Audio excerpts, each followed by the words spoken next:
Okay, so the gasket is in place.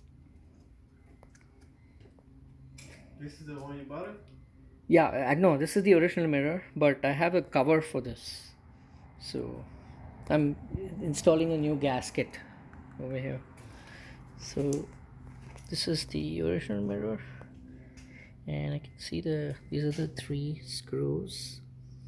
These are star screws, I forget which ones, but two of the holes are accessible.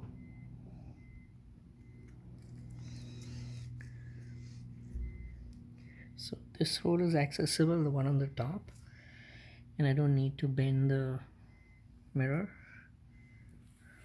And the one in the bottom is accessible also, but it's the one in this bottom,